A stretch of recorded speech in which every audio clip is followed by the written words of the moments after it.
अब हामी इस्काको 5th च्याप्टरको C part हेर्न गएका छौँ। ए पार्टमा हामीले के हेऱ्यौँ, सिस्टम डेभलपमेन्ट प्रोसेस भनेको के हो, रिजन फर फेलुवर यानि कि 4वटा रिजन थियो, user related issue, developer related issues, management related issue, new technologies. र रिजन फर सक्सेस मेथोलोजिज थियो जुनमा हामीले पर्स्युट भनेको थियो, पी लास्टमा पी र आई काटेर। अनि त्यसपछि भेरियस रोल्स इन एसटिएलसी जुन 11वटा रोल छ, एकाउन्टेन्ट्स रोल इन एसटिएलसी यानि कि return on investment, cost benefit analysis skills. लास्टमा हामीले के हेरेको थियो, अडिटर्स रोल इन एसटिएलसी। यो पार्ट एमा र अर्को मोडल हेरेका थियौँ, waterfall model, prototype model, incremental, spiral र ऱ्याड एजाइल 6वटा मोडल हेरेका थियौँ। यो हेऱ्यो पार्ट एमा। पार्ट बीमा हामीले के हेऱ्यो, फेजेस अफ एसटिएलसी हेऱ्यौँ जुनमा हाम्रो 7वटा फेज छ, preliminary investigation, system requirement analysis, system designing, अनि system acquisition and development, system testing, system implementation र post implementation review and maintenance. हामीले लास्ट पार्टमा के हेऱ्यो, preliminary investigation, system requirement analysis र सिस्टम डिजाइन हेऱ्यो। आज हामी बाँकीको 4वटा हेर्नेछौँ, acquisition and development, system testing, system acquisition and development, system testing, system implementation र पोस्ट इम्प्लिमेन्टेसन रिभ्यू हेर्नेछौँ। यो यति कुरा हेर्नेछौँ। हाम्रो यहाँ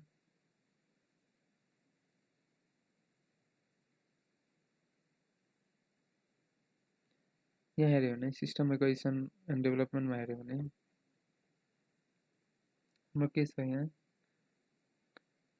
यो के भएको हुन्छ, पहिला सिस्टम एक्वाइजिसन एन्ड डेभलपमेन्टमा के हुन्छ, फिजिकली कन्स्ट्रक्सनहरू हुन्छ। यदि फिजिकली हामी कन्स्ट्रक्ट गर्छौँ, एक्वायर गर्छौँ, यो केसमा। सिस्टम टेस्टिङको केसमा के हुन्छ, it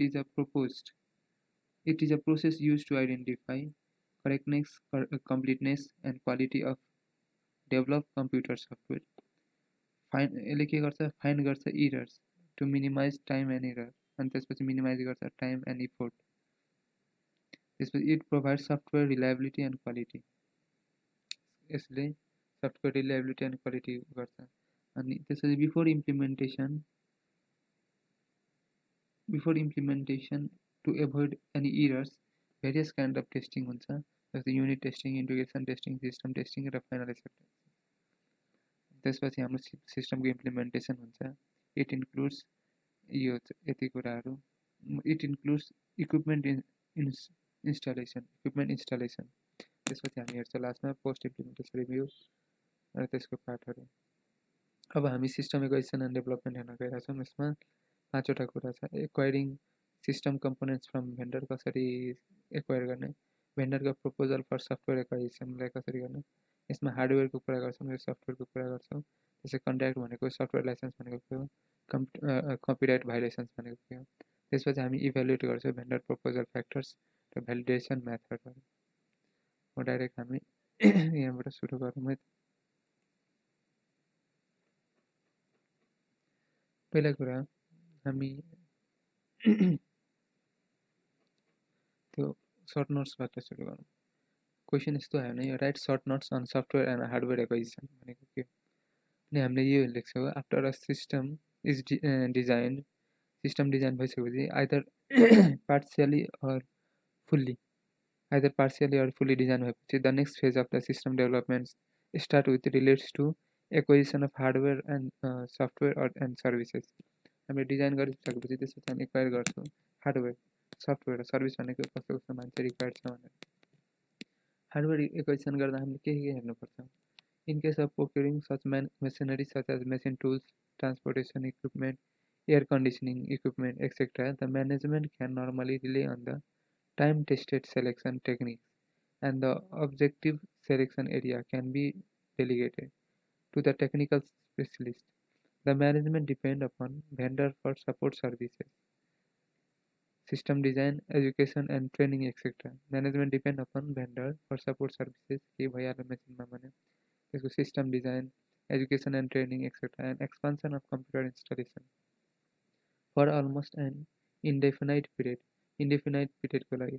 Therefore, this is not just buying the machine and paying the vendor for it, but it amounts to enduring alliance with the suppliers. यसले यो जस्ट बाइङ मात्रै छैन, यसले के गर्छ, यसले endure alliance with the supplier. Software acquisition गर्दा हामीले के हेर्नुपर्छ, वन्स यसमा हामीले यो पनि हेर्ने कि हार्डवेयर हामी पर्चेस गर्ने कि लिजमा लिने कि रेन्टमा लिने कि यो लिजमा लिने कि फ्रम थर्ड पार्टी के गर्ने भन्ने कुरा पनि हेर्ने। यो सफ्टवेयरको केसमा पनि हुन्छ। यहाँ हेर्नु, सफ्टवेयर एक्विजिसनमा के हुन्छ, once user output and input design are finalize, जब आउटपुट र इनपुटको डिजाइन फाइनलाइज हुन्छ, the nature of application software requirement must be assessed by the system analyst. त्यसपछि सिस्टम एनालिस्टले हेर्छ कि अरू पनि कुन कुन सफ्टवेयरहरू नेसरी पर्छ। This determination helps the system development team to decide what type of application software product is needed and consequently the degree of processing that the system needed to handle. कस्तो कस्तो अरू पनि सफ्टवेयरहरू चाहिन्छ भन्ने कुरा भन्छ, निडेड र degree of processing that the system needs. This helps the system developers in deciding about the nature of the system software and computer hardware that will be most suitable for generating the desired output, and also the functions and capabilities that the application software must process. At this stage, the system developers must determine whether the application software should be created in-house or acquired from vendor. यसमा यो पनि decide गरिन्छ कि create गर्ने in house कि acquire from vendor. Hardware acquisition गर्दा के हेर्ने कि मेसिनरी डिजाइनिङ पछि, in the case of procuring such machinery such as machine tools, transportation equipment, AC equipments एक्सेट्राहरू कसरी पर्चेस गर्ने भन्ने कुरा, भेन्डर सपोर्ट सर्भिस पनि चाहिन्छ, सिस्टम डिजाइन एजुकेसन ट्रेनिङहरूले पनि दिनुपर्छ।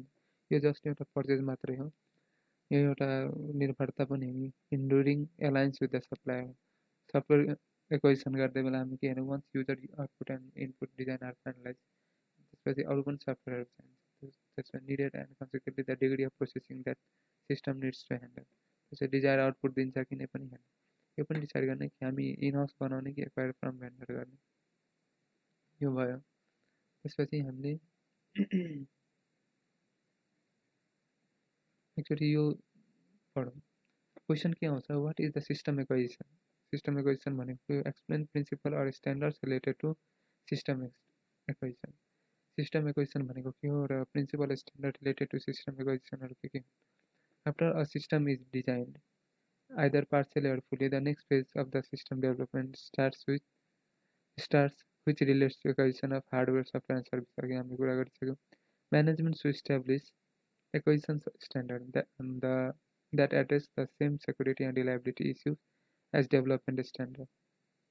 Acquisition standard should focus on के केमा फोकस गर्नुपर्छ, acquisition standards इन्स्योर गर्नुपर्छ कि security, reliability and functionality already built into a product।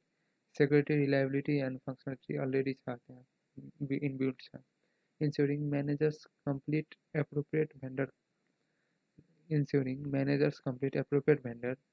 contact and licensing review and acquiring product compatible with the existing system। यानि कि पहिले सबै कुरा हेरेर कन्ट्याक्ट लाइसेन्स रिभ्यूहरू गरेर अनि यस्तो एक्वायर गरेर चाहिँ जुन कम्प्याटिबल छ with the existing system, including invitations to tenders and request for proposal. यो केसमा हामीले के हेर्छौँ एक्वायर गर्दा कि हामीले इन्भाइट गर्छौँ टेन्डर निकाल्छौँ, त्यसपछि आरएफपी भनेको रिक्वेजिसन फर प्रपोजल पनि हामीले निकाल्छौँ, रिक्वेस्ट फर प्रपोजल निकाल्छौँ, टेन्डर निकालेर and request for proposal. ensuring functionality, security and operational requirement to be accurately identified and clearly detailed in request for proposal। त्यसमा सबै कुरा हुनुपर्छ रिक्वेस्ट फर प्रपोजलमा, functionality, security, operational requirement to be accurately identified and clearly detailed in request for proposal. अब हाम्रो अर्को question छ, यो हार्डवेयर रिलेटेड छ जुन हाम्रो यहाँ पनि छ। अब हामी एउटा एउटा हेर्छौँ। अब हामी हेर्छौँ एक्वाजिसन एन्ड डेभलपमेन्टको कुरा के छ, भेन्डर प्रपोजल सफ्टवेयरको कुरा के छ र यो तीनटा कन्टिन्युअसली हेरौँ है त। What are right about the acquiring system components from vendor। यो हार्डवेयरको कुरा मेनली गरिरहेको छ। हाम्रो चार्टमा पनि छ, पहिला हार्डवेयरको छ, फेरि सफ्टवेयरको छ, त्यसको कन्ट्याक्टहरूको छ। Right about acquiring system component from vendor. At the end of the design phase, the organization gets a reasonable idea of the type of hardware, software and service it needed for the system being developed. यानी कि design पछि हामीलाई almost हल्का हल्का थाहा हुन्छ कि हामीले कस्तो कस्तो टाइपको हार्डवेयर सफ्टवेयर र सर्भिसहरू चाहिन्छ it needed for the system being develop system develop गर्नको लागि acquiring the appropriate hardware and software is critical for the success of the whole project. Acquiring system भन्दा हार्डवेयर सफ्टवेयर दुइटै भयो तर यहाँ हार्डवेयरको पनि कुरा गरेका छन् The organization can discover new hardware and software development in various ways. Management also decides whether the hardware is to be purchased, leased from third party or to be rented. म्यानेजमेन्टले यो पनि डिसाइड गर्छ कि हामी hardware purchase गर्ने कि लिजमा लिने third पार्टीसँग कि या त रेन्टमा लिने कि भन्ने कुरा A sub-committee steering committee referred to a system evaluation committee is constituted. यानी कि पुरा आइटीमा केही कुराको लागि स्टेयरिङ कमिटी हुन्छ या सब कमिटी स्टेयरिङ कमिटी यहाँ सब कमिटी स्टेयरिङ कमिटीभित्र सब कमिटी क्रिएट हुन्छ refer to as a system acquisition committee is constituted. The subcommittee is mandated to ensure timely and effectively completion of this stage.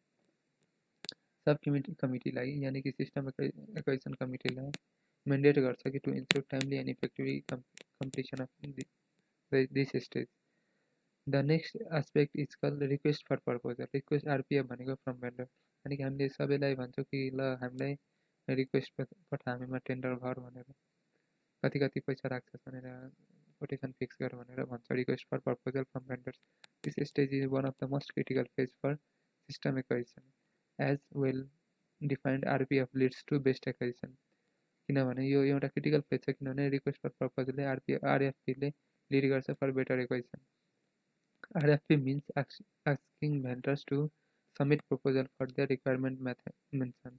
अनि कि मलाई जे चाहिन्छ त्यसको proposal submit गर्के कति पर्छ भन्ने कुरा यो हेर्नु अब अर्को छ हाम्रो पार्ट पहिला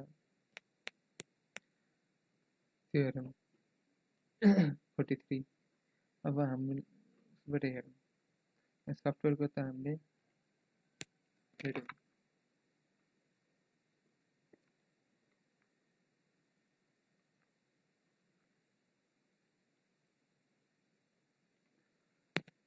हामीले के हेऱ्यौँ यहाँ एक्वाजिसन अफ हार्डवेयर गर्दा पहिला सिस्टम एक्वाजिसनमा हेरौँ जसमा हार्डवेयरमा के गर्नुपर्छ या पर्चेस गर्ने कि लिज गर्ने थर्ड पार्टी कि रेन्टर लिने त्यसमा हार्डवेयर सफ्टवेयर र सर्भिसको पनि कुरा हुन्छ डिजाइन पछि अनि त्यसमा जुन अघि हामी हेऱ्यौँ सबै कुरा लेखिदिनु त्यसरी भेन्डर प्रपोजल फर सफ्टवेयर एक्वाजिसन गर्दा हामीले के कुरा ध्यान दिनुपर्छ त हामीले चारवटा कुरा ध्यान दिनुपर्छ पहिला हामीले भेन्डर सेलेक्सन गर्नुपर्छ त्यसपछि geographical location of vendor select गर्नुपर्छ त्यसपछि प्रेजेन्टेसन बाई सेलेक्टेड भेन्डर अनि त्यसपछि इभ्यालुएसन अफ युजर फिडब्याक पहिला के भेन्डरको सेलेक्सन गर्ने त्यसपछि जियोग्राफिकल लोकेसन अफ भेन्डर कहाँ छ कति टाढा छ कि गाह्रो हुन्छ नि नजिक भएर हामीलाई टाइम टु टाइम केही अप्ठ्यारो पर्यो भने हेल्प गर्न सक्छ प्रेजेन्टेसन बाई सेलेक्टेड भेन्डर अनि त्यसपछि हामीले सेलेक्टेड भेन्डर पहिला भेन्डरहरू सेलेक्सन गर्छौँ यहाँ गरेको हुन्छ नि त्योबाट जियोग्राफिकल लोकेसनको आधारमा हामी भेन्डर सेलेक्सन गरेको हुन्छौँ त्यसबाट हामीले प्रेजेन्टेसन दिन्छौँ लास्टमा हामीले एउटा इभ्यालुएसन गर्छौँ कि एउटा सेलेक्ट गर्छौँ र त्यसको फिडब्याकहरू लिन्छौँ vendor selection prior to sending request for proposal RPF only to selected vendor यानी कि request for proposal मात्र selected vendor लाई दिन्छ vendor prior to sending request for proposal अनि सबैलाई request for proposal send गरिदैन यानी कि selected vendor लाई मात्रै request for proposal send गरिन्छ कि त्यो पनि selection कसरी हुन्छ जियोग्राफिकल लोकेसनहरू हेरेर जियोग्राफिकल लोकेसन को कति टाढा छ के छ भन्ने कुरा हामीले त्यसमा आरपीएफ भेन्डर सेलेक्सन गर्दा for vendor selection following things are kept in mind including background and location advantage of the vendor the financial stability of the vendor and the market feedback of the performance यानि कि भेन्डरको सबै कुरा हामी हेर्छौँ त्यसको financial stability background location मार्केटको feedback के छ त्यो भेन्डरप्रति यो सबै कुरा हेर्छौँ त्यसपछि हामी जियोग्राफिकल लोकेसनको हिसाबमा भेन्डरको सेलेक्सन गर्छौँ अनि थर्ड स्टेज भनेको प्रेजेन्टेसन अफ सेलेक्टेड भेन्डर यानि कि To acquire acquisition team evaluate using various techniques.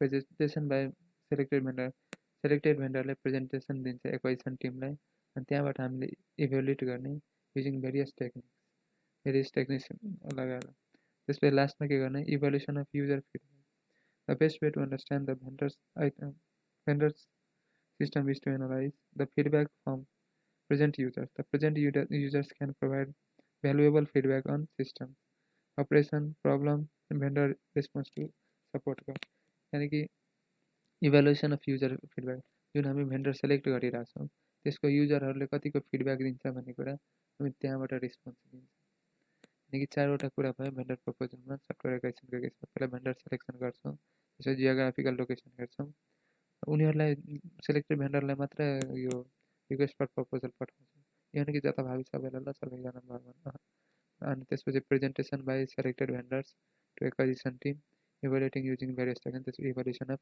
User feedback और थर्ड हाम्रो भयो कन्ट्याक्ट भनेको के हो सफ्टवेयर लाइसेन्स भनेको कपिराइट भाइलेसनहरू भनेको के हो हामी यहाँबाट हेर्छौँ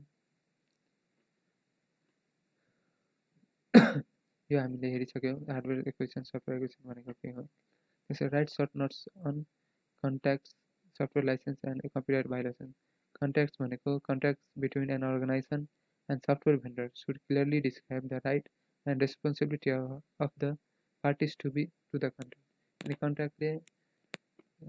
कन्ट्याक्ट्स भनेको between organisation and software vendor हो र यसले क्लियरली डिस्क्राइब गर्नुपर्छ right and responsibility of the parties to the contract. The contract should be in writing with sufficient detail or to provide assurance for performance, source code accessibility, software and data security, and other important issues को लागि यो sufficient detail होस् यसमा कन्ट्र्याक्टमा कि उसको कोडहरू कतै leak त गर्दैन नि केही सबै कुरा सफ्टवेयर लाइसेन्स भनेको is a licence that grant permission to do thing with computer software The usual goal is to authorize activities which are prohibited by default by copyright law, patent law, trademark law, and other intellectual property rights.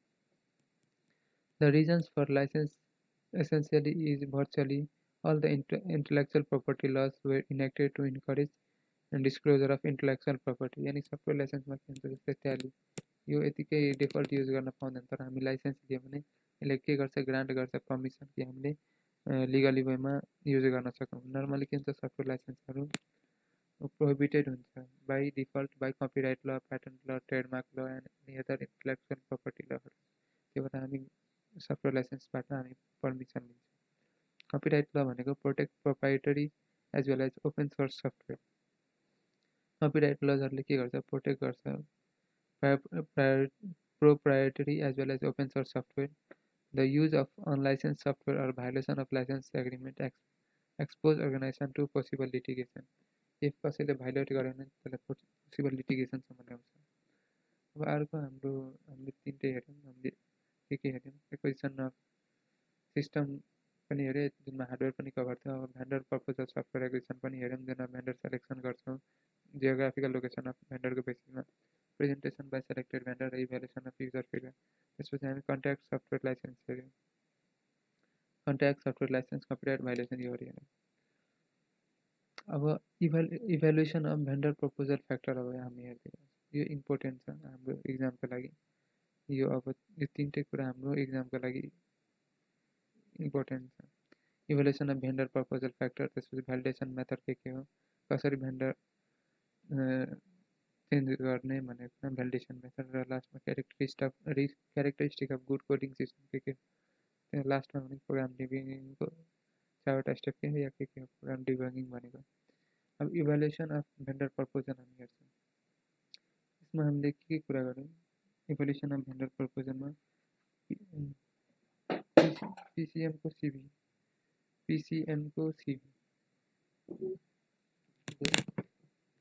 यो पहिलेदेखि जस्तो छ त्यही भएर यहाँ PCM पछि यहाँ dash हुन्छ त्यसपछि सिभी पिसिएमको सिभी इभ्यालुएसन अफ भेन्डर प्रपोजलको इभ्यालुएसन गर्दा हामीले के हेर्छौँ पिसिएमको सिभी पिसिएम फिजिक्स केमिस्ट्री म्याथको सिभी हेर्छौँ अनि भेन्डरको सिभी हेर्छौँ इभ्यालुएट गर्दा भेन्डर प्रपोजललाई त्यसलाई हेर्छौँ कि त्यो पिसिएममा कतिको नलेजेबल छ, त्यसको सिभी हेर्छौँ, पिसिएमको सिभी अनि पर्फर्मेन्स क्यापेबिलिटी कतिको छ, कस्ट एन्ड बेनिफिट क्यापेबिलिटी कतिको छ, maintainability of each propose system कतिको राख्छ, र कम्पेटेबिलिटी विथ एक्जिस्टिङ सिस्टम र भेन्डर सपोर्ट। त्यो डिटेल पनि छ कि नै भनेर हेरौँ होइन। यो के छ, factors consider to be consider evaluating the vendor proposal. This process consists of evaluating and ranking the proposal submitted by vendors and is quite difficult, expensive and time consuming. एउटा डिफिकल्ट छ, एक्सपेन्सिभ छ, time consuming छ evaluate र ranking गर्न, selection गर्न vendor प्रपोजललाई।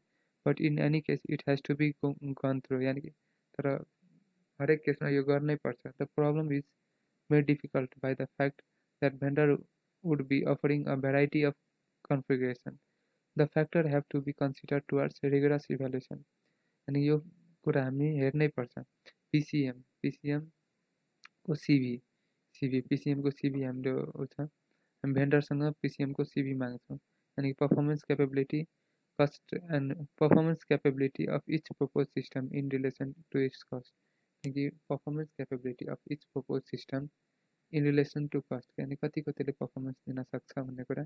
Cost and benefit of each propose system, cost कति लाग्छ र बेनिफिट कति दिन्छ त्यो पनि हेर्नु। र मेन्टेनेबिलिटी अफ इच प्रपोज सिस्टम, यानि कि उसले मेन्टेन गर्नु परेमा कतिको मेन्टेन गर्छ, कतिको हेल्प सपोर्ट गर्छ। र compatibility of each propose system with existing system, यानि कि प्रपोज सिस्टम कतिको कम्पेटेबल हुन्छ हाम्रो एक्जिस्टिङ सिस्टमसँग। लास्टमा भेन्डर सपोर्ट हेर्छौँ कि त्यसले कतिको हामीलाई सपोर्ट गर्छ। यानि कि इभ्यालुएसन गर्दा हामीले के कुरा हेर्छौँ, PCM CV performance capability of each propose system in relation to cost, C भनेको cost and benefit of each propose system, M भनेको maintainability of each propose system, अनि सी भनेको compatibility of each propose system with existing system, र लास्टमा भी भनेको vendor support, यानि कि भेन्डरसँग पिसिएमको सिभीमा त्यो इभ्यालुएसन भेन्डरलाई इभ्यालुएट गर्ने बेला हामी भेन्डरसँग पिसिएमको सिभी माग्छौँ। अर्को क्वेसन के छ हाम्रो, भ्यालिडेसन मेथड। भ्यालिडेसन मेथड भनेको हामी कसरी भेन्डर चुज गर्ने भन्ने कुरा। Explain the various validation method for various methods for validation purpose, यानि कि भेन्डर कसरी चुज गर्ने भन्ने कुरा छ। यसको हाम्रो निमोनिक के छ, सिपीमा पिबिटी, यसको निमोनिक हाम्रो छ।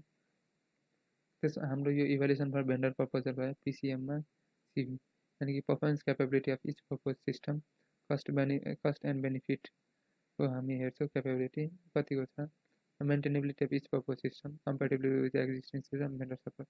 अब भ्यालिडेसन मेथड हुन्छ कसरी भेन्डर चुज गर्ने भन्ने कुरा। यसमा हामीले के हेर्छौँ, उसको सिपीको प्रफिट बिफोर ट्याक्स हेर्छौँ। भ्यालिडेसन मेथडमा हेर्छौँ कि कस्ट प्राइसमा हाम्रो प्रफिट बिफोर ट्याक्स कतिको हुन्छ, कस्ट सिपीमा पिबिटी कतिको हुन्छ भन्ने कुरा हेर्छौँ। अनि सी भनेको चेकलिस्ट हामी बनाउँछौँ। भेन्डर चुज गर्नलाई हामीले सिपी पिबिटी गर्छौँ, यानि कि चेकलिस्ट बनाउँछौँ, पोइन्ट स्कोरिङ एनालाइसिस गर्छौँ जुन म्याच गर्छ युजर निडसँग। त्यसपछि पब्लिक इभ्यालुएसन रिपोर्ट हेर्छौँ,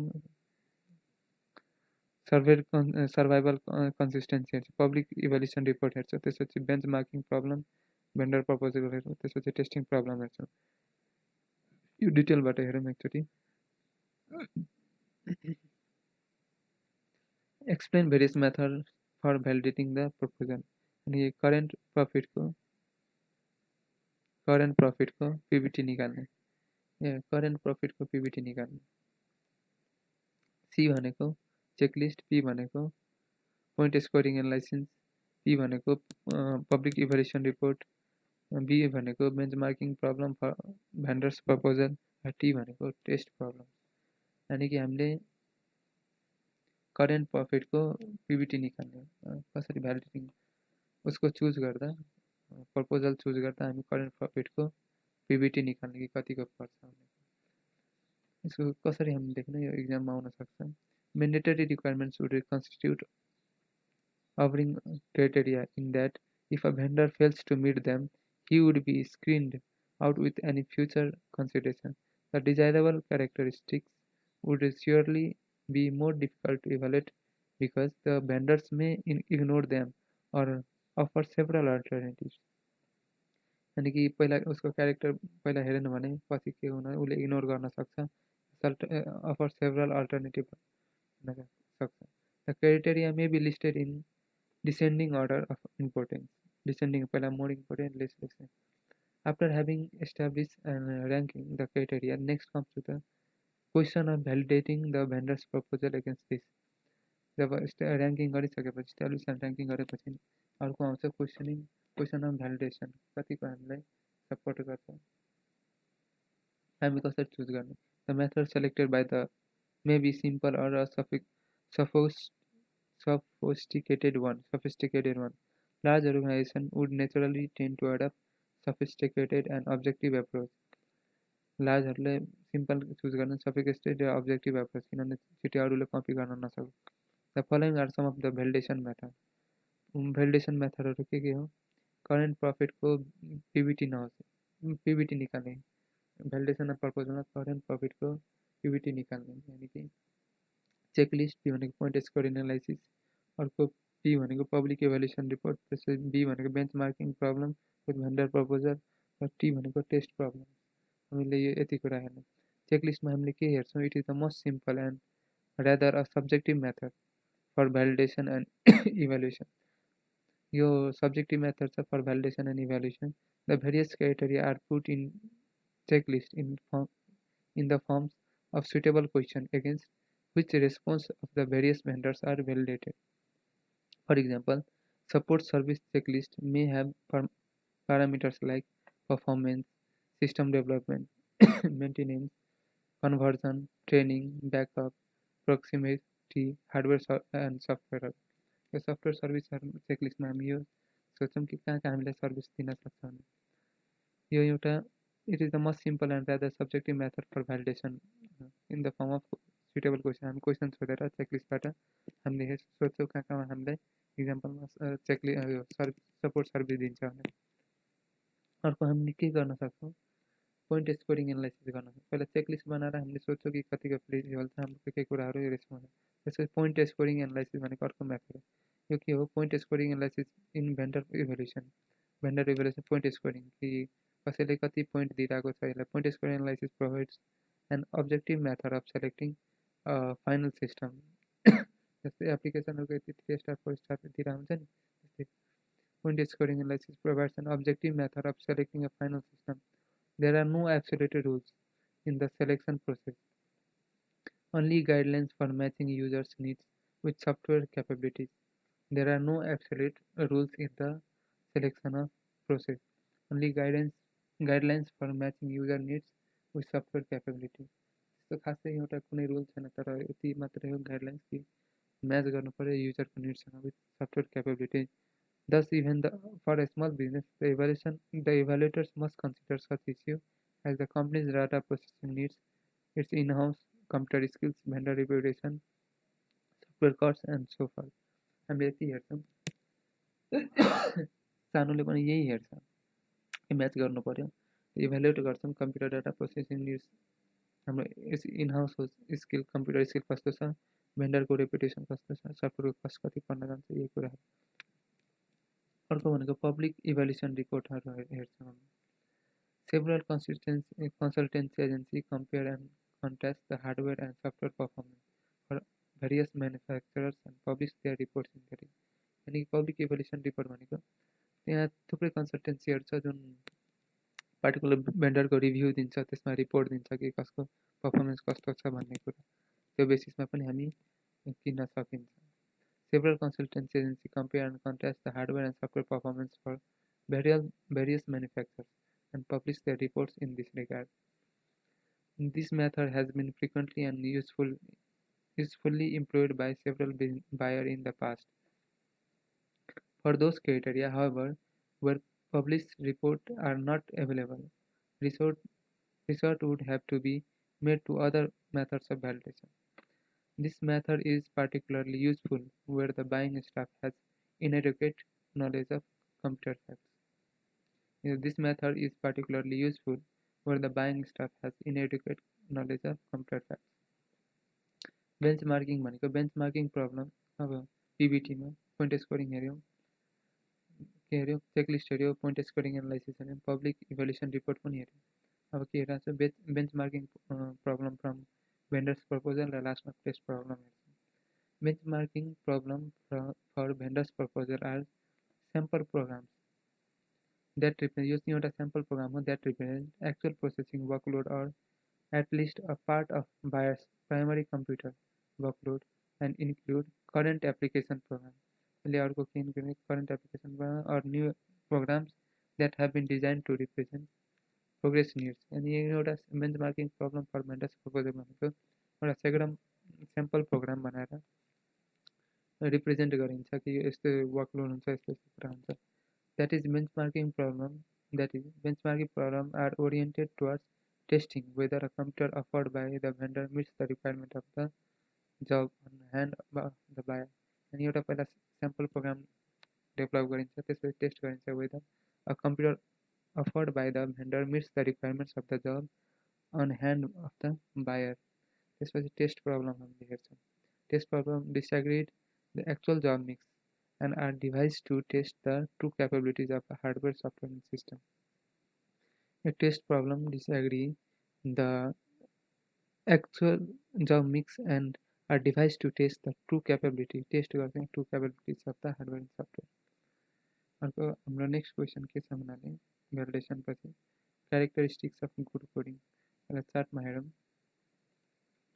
हामीले के हेर्यौँ acquisition of hardware from vendors अनि भेन्डर प्रपोजल सफ्टवेयर एक्विजिसन जुनमा हामीले चारवटा कुरा हेऱ्यौँ त्यसपछि contact software license copyright validation हेऱ्यौँ अब इभ्यालुएसन अफ भेन्डर प्रपोजल गर्दा हामीले के हेर्छौँ पिसिएमको सिभी मगाउँछौँ उसँग भेन्डरसँग पहिला पिसिएमको सिभी मगाउँछौँ अनि पर्फर्मेन्स क्यापेबिलिटी कस्तो छ कस्ट एन्ड बेनिफिट्सको मेन्टेनेबिलिटी अफ इच प्रपोज सिस्टमको कम्पेटेबिलिटी विथ एक्जिस्टिङ सिस्टमको र भेन्डर सपोर्टको त्यसपछि हामी भेन्डर चुज गर्छौँ सबैको सिभी आइसकेपछि हामी के गर्छौँ भेन्डर चुज गर्छौँ कसरी भ्यालिडेसन मेथडबाट हामीले भ्यालिडेसन मेथडमा के कसरी चेक गर्छौँ हामी के गर्छौँ करेन्ट प्रफिटको पिबिटी निकाल्छौँ सबैको करेन्ट प्रफिटको पिबिटी निकाल्छौँ यानि कि चेकलिस्ट हेर्छौँ पोइन्ट स्कोरिङ एनालाइसिस गर्छौँ पब्लिक इभ्यालुएसन रिपोर्ट गर्छौँ पब्लिक इभ्यालुएसन रिपोर्ट त्यसपछि बेन्चमार्किङ प्रब्लमलाई भेन्डर प्रपोजलसँग हेर्छौँ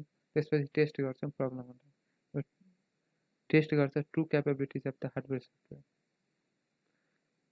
अनि अब हामी के हेर्छौँ यो पोइन्ट स्कोरिङ एनालाइसिसमा के हेर्छौँ matching users needs public evaluation रिपोर्टमा हुन्छ सेभरल कन्सल्टेन्सीहरू छ बेन्चमार्किङमा त्यहाँ एउटा स्याम्पल बनाएर टेस्टिङ गर्छौँ इभ्यालुएसन गर्छौँ अब हाम्रो अर्को दुईवटा कुरा के छ characteristic of good coding system र प्रोग्राम डिबगिङ जसको चारवटा स्टेप छ characteristics of good coding system के हो युआईमा तीनवटा युजरको युजर 3 यस छैन होइन यसलाई उल्टो गऱ्यो भने 3 युजर युएई 3 आर भयो हामीले युएईको रिलायबिलिटी रिटेबिलिटी र रोबस्टनेस हेर्नुपर्छ characteristics of good coding system भनेको युएईको रिलायबिलिटी रिटेबिलिटी र रोबस्टनेस हेर्नुपर्छ युजेबिलिटी भनेको युजर फ्रेन्डली इन्टरफेस हुनु पर्यो गुड कोडिङ सिस्टममा के क्यारेक्टरिस्टिक हुनु पर्यो भन्दा युएईको रिलायबिलिटी र रोबस्टनेस हुनु पर्यो user characteristics of good coding system भनेको युजेबिलिटी कस्तो छ एक्युरेसी कतिको दिन्छ इफिसियन्सी कतिको छ रिलायबिलिटी कतिको दिन्छ रिटेबिलिटी कतिको छ रोबस्टनेस कतिको छ भन्ने कुरा हामी चेक गर्छौँ युजेबिलिटी भनेको युजर फ्रेन्डली इन्टरफेस हुनु पर्यो हाम्रो good characteristic of good coding system राम्रो कोडिङ सिस्टमको के हुनु पर्यो युजेबिलिटी हुनु पर्यो यानि युजेबिलिटी हुनु पर्यो यानि कि युजर फ्रेन्डली इन्टरफेस हुनु पर्यो accuracy also what should not be done accuracy हुनु पर्यो यानि कि सबै हाम्रो करेक्ट इन्फर्मेसन हो सबै कुराहरू एक्युरेट हुनु पर्यो अरू कुरा पनि also what should not be done पनि हुनु कि यो गर्नु हुँदैन भन्ने कुरा पनि त्यहाँ इम्प्लिमेन्ट हुनु पर्यो यो क्यारेक्टरहरू हुनु पर्यो इफिसियन्सी भनेको performance not unduly affected with increase in input यानि कि इफिसियन्सी हुनु पर्यो यो होइन कि इनपुट बढ्ने बित्तिकै हाम्रो सिस्टम डाउन भइदिने यानि performance not unduly affected with the increase in input एकदम इफिसियन्ट सिस्टम हुनु पऱ्यो, कोडिङ हुनु पऱ्यो, रिलायबिलिटी हुनु पऱ्यो, यानि कि कन्सिस्टेन्ट हुनु पऱ्यो। यो नै कि हाम्रो result time to time vary गर्न थालोस् त्यसरी। रिलायबिलिटी हुनु पऱ्यो, कन्सिस्टेन्सी हुनु पऱ्यो, ट्रस्टेबल हुनु पऱ्यो, एकदम कन्सिस्टेन्सी हुनु पऱ्यो। अर्को भनेको रिटेबिलिटी हुनु पऱ्यो, यानि कि easy to maintenance of program even in absence of developer. Readability भनेको हामीले त्यो कोडलाई इजिली मेन्टेनेन्स गर्न सक्छौँ, easily maintenance of program even in absence of developer गर्न सकियोस् भनेर। अर्को भनेको रोबस्टनेस, ट्याक्स र अल इनपुट एन्ड आउटपुटहरू एकदम सबै कुराहरू इन्क्लुड गरेर हाम्रो सबै कम्प्लिट सफ्टवेयर कोडिङ सिस्टम के हुनु पऱ्यो, गुड कोडिङ सिस्टमको क्यारेक्टरहरू के हुनु पऱ्यो, यही तिनवटा यानि कि युजेबिलिटी हुनु पऱ्यो, एक्युरेसी हुनु पऱ्यो, इफिसियन्सी हुनु पऱ्यो, रिलायबिलिटी हुनु पऱ्यो, रिडेबिलिटी हुनु पऱ्यो, रोबस्टनेस हुनु पऱ्यो। गुड कोडिङ सिस्टम कस्तो हुनु पऱ्यो, युजेबिलिटी हुनु पऱ्यो, यानि कि युजर फ्रेन्डली हुनु पऱ्यो, एक्युरेसी हुनु पऱ्यो, यानि कि के एकुरेट हुन्छ र के गर्नु हुँदैन त्यो पनि गर्नु पर्ने। इफिसियन्सी भनेको पर्फर्मेन्स त्यसको इफेक्ट गर्नु भएन, इनपुट इन्क्रिज हुँदा। रिलायबिलिटी भने कन्सिस्टेन्ट हुनु पऱ्यो। रिटेबिलिटी भनेको त्यो डेभलपर नहुँदा पनि हामीले इजिली मेन्टेन गर्न सकोस् भन्ने कुरा। रोबस्टनेस भनेको सबै कुरा इन्क्लुड हुनु पऱ्यो यसमा। गुड कोडिङ सिस्टमको क्यारेक्टरिस्टिक भनेको युजेबिलिटी हुनु पऱ्यो, एकुरेसी हुनु पऱ्यो, इफिसियन्सी हुनु पऱ्यो, रिलायबिलिटी हुनु पऱ्यो, रिटेबिलिटी हुनु पऱ्यो र रोबस्टनेस हुनु पऱ्यो। अर्को भनेको हाम्रो प्रोग्राम डिबगिङ भनेको के हो र त्यसको 4वटा स्टेप के हो भनेर हेर्छौँ। पहिले त्योभन्दा अगाडि what are the stages of program development life cycle. Program development life साइकलको स्टेजेसहरू के हो, प्रोग्रामको पहिला एनालाइसिस गर्ने, त्यसपछि डिजाइन गर्ने, कोडिङ गर्ने, डिबग गर्ने, डकुमेन्टेसन गर्ने र मेन्टेनेन्स गर्ने। प्रोग्राम डेभलपमेन्ट लाइफ साइकलको स्टेजेसहरू पिडिएलसी, यो हामीले उसमा पनि पढ्यौँ च्याप्टर 3मा। त्यहाँ हामीले के पढ्यौँ पिडिएलसीको कुरा त्यो हेरौँ। यसमा प्लानिङ हुनु पऱ्यो, कन्ट्रोल हुनु पऱ्यो, डिजाइन हुनु पऱ्यो, कोडिङ हुनु पऱ्यो, टेस्टिङ हुनु पऱ्यो र अपरेसन एन्ड मेन्टेनेन्स। पहिला हामीले के हेर्ने, प्लानिङ हुनु पऱ्यो पहिला, त्यसपछि कन्ट्रोल हुनु पऱ्यो। यो हामीलाई गडबड दिएको छ, यो छोडिदिउँ। पहिला के हुनु पऱ्यो, प्लानिङ हुनु पऱ्यो, कन्ट्रोल हुनु पऱ्यो, डिजाइन हुनु पऱ्यो, कोडिङ हुनु पऱ्यो, टेस्टिङ हुनु पऱ्यो र अपरेसन मेन्टेनेन्स हुनु पऱ्यो। Write short notes on program control coding standards. The logic of the program outlined in the flowchart.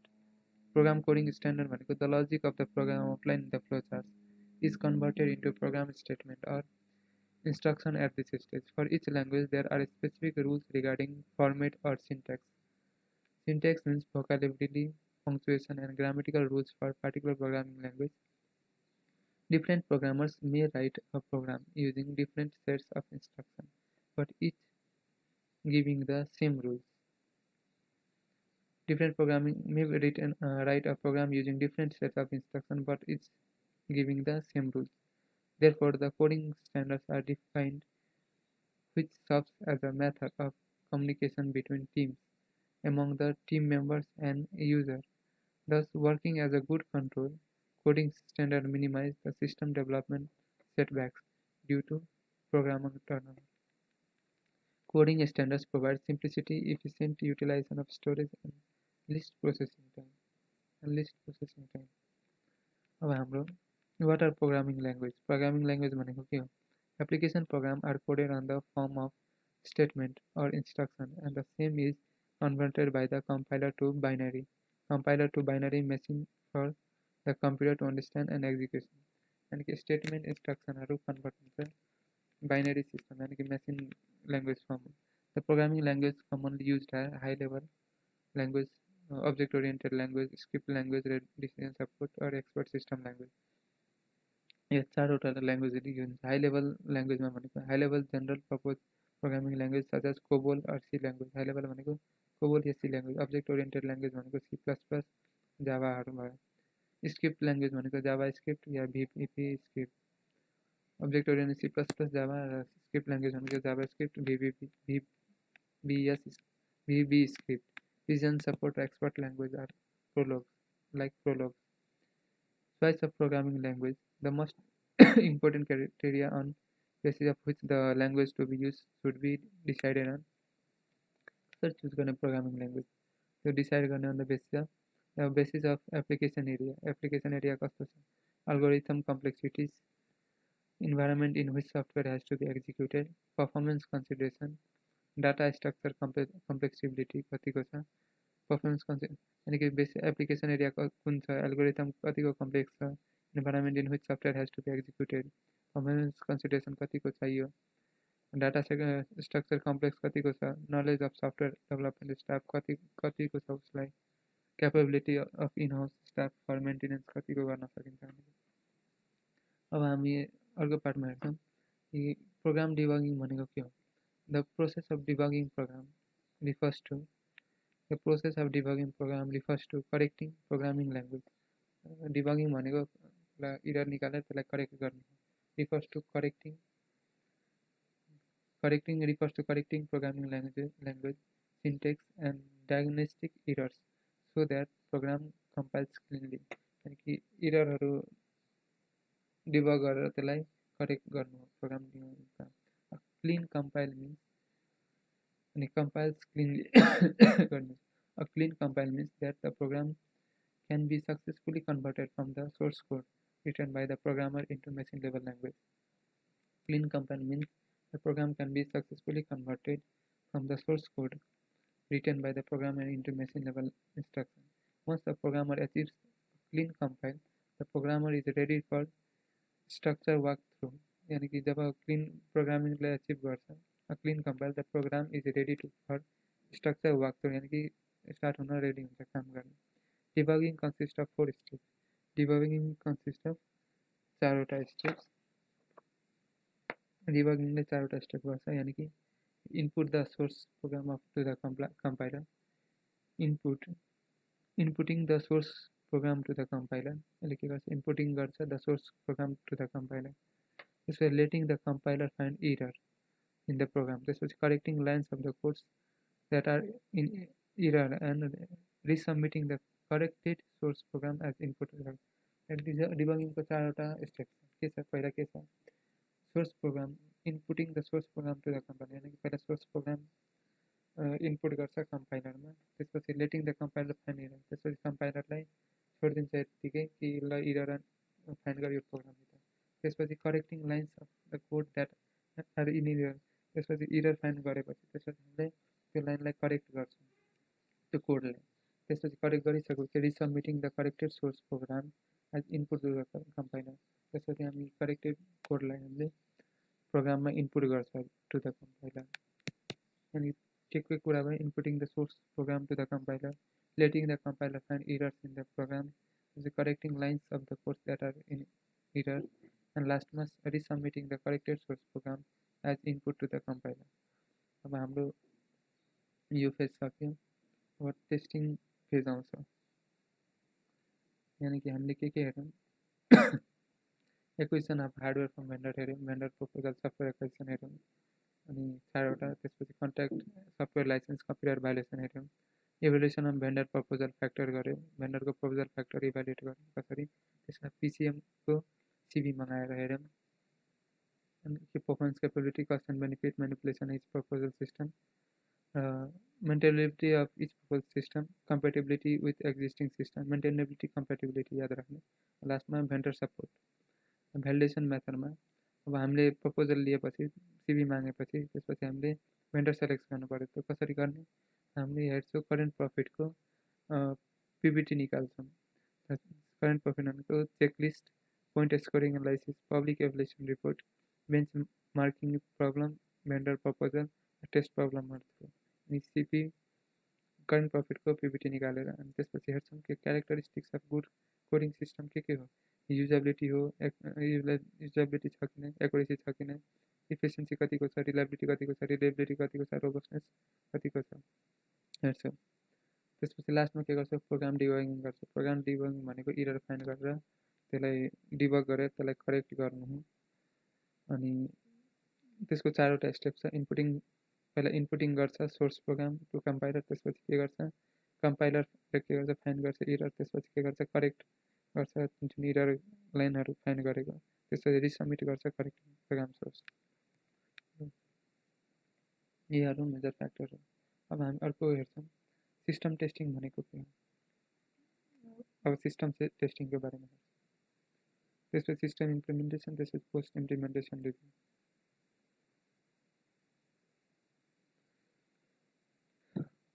यो मोस्टली चार्टबाटै अब यहाँ डेफिनेसन मात्र हेरेर explain about testing the program. A careful and thoughtful testing of each program is imperative to the successful installation of any system. The test program plan should require the execution of all standard process logic. Software packages are available that allow interactive testing of batch processing programs. They greatly reduce the length of time required for testing. Interactive testing allows the programmer to monitor each step required to process a program input.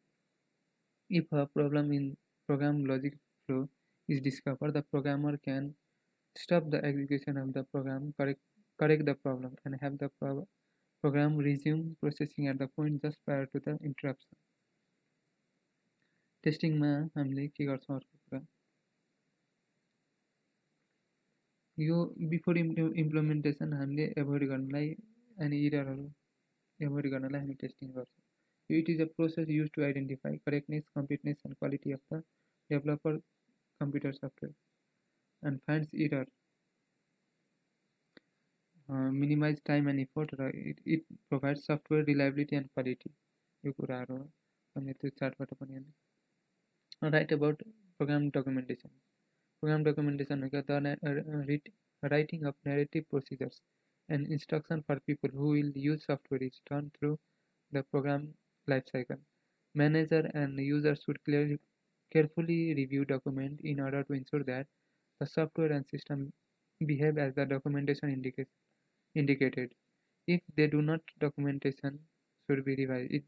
If they do not, documentation should be revised. User documentation should also be reviewed for understandability. That is, the document should be prepared in such a way that the user can clearly understand the instruction. Program maintenance.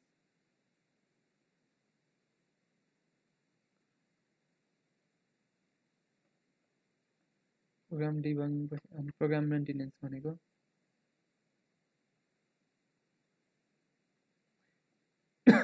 त्योहरू छोडौँ. अब direct टेस्टिङमा write the short notes on system testing भनेर question आउँछ. अनि हामीले यो लेख्ने, testing is a process use to identify the correctness, completeness and quality of the develop computer software. यो एउटा प्रोसेस हो use to identify the correctness and completeness and quality of the develop computer software. Testing should systematically uncover different class of errors in a minimum amount of time and within minimum amount of testing. हामीलाई अनकभर गर्नुपर्छ different class of errors in a minimum amount of time and with minimum amount of effort. The data collected through testing can also provide an indication of software reliability and quality. यसले यो पनि हाम्रो सफ्टवेयरको reliability and quality indicate गर्छ. त्यहाँ different types level of testing छ. हाम्रो 4 level of testing छ. जस्तै unit testing, integration testing, system testing र final acceptance testing. Categories of testing हाम्रो 4 किसिमको छ. Unit testing, integration testing, system testing, final acceptance testing. हामी त्यहीँबाट हेरौँ के भन्छ, चार्टबाट हेरौँ. युनिट टेस्टिङ भनेको युनिट टेस्टिङभित्र हाम्रो दुईवटा कुरा पर्छ. स्ट्याटिक एनालाइसिस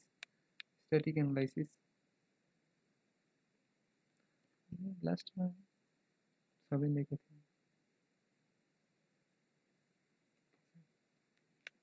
यहाँबाट हेरौँ.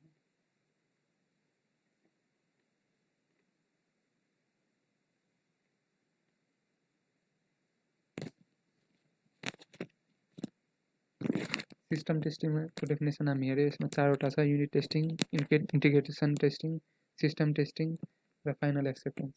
त्यसपछि हामी 5औं स्टेजमा 5 categories of test program unit हेर्छौँ र त्यसपछि सेक्युरिटी टेस्टिङ हेर्छौँ. युनिट टेस्टिङमा के भने दुई किसिमको छ. यो डाइनामिक स्ट्याटिक एनालाइसिस र डाइनामिक एनालाइसिस. युनिट टेस्टिङभित्र हाम्रो दुईवटा सब पार्ट छ. एउटा स्ट्याटिक एनालाइसिस र त्यसपछि डाइनामिक एनालाइसिस. स्ट्याटिक एनालाइसिसभित्र 3वटा छ. यानि पहिला युनिट टेस्टिङ, त्यसपछि स्ट्याटिक एनालाइसिस र डाइनामिक एनालाइसिस. त्यसपछि स्ट्याटिकभित्र 3वटा, डाइनामिकभित्र 3वटा. स्ट्याटिक एनालाइसिसभित्र बेसिक वाक थ्रु चेक र कोड इन्स्पेक्सन। डेस्क चेक भनेको प्रोग्रामरले आफै चेक गर्छ कि कतिको सिस्टम ठिक छ, कोडिङहरू ठिक छ भन्ने कुरा। वाक थ्रु भनेको अदर प्रोग्रामरले, अरू आउटसोर्सले चेक गर्छ। र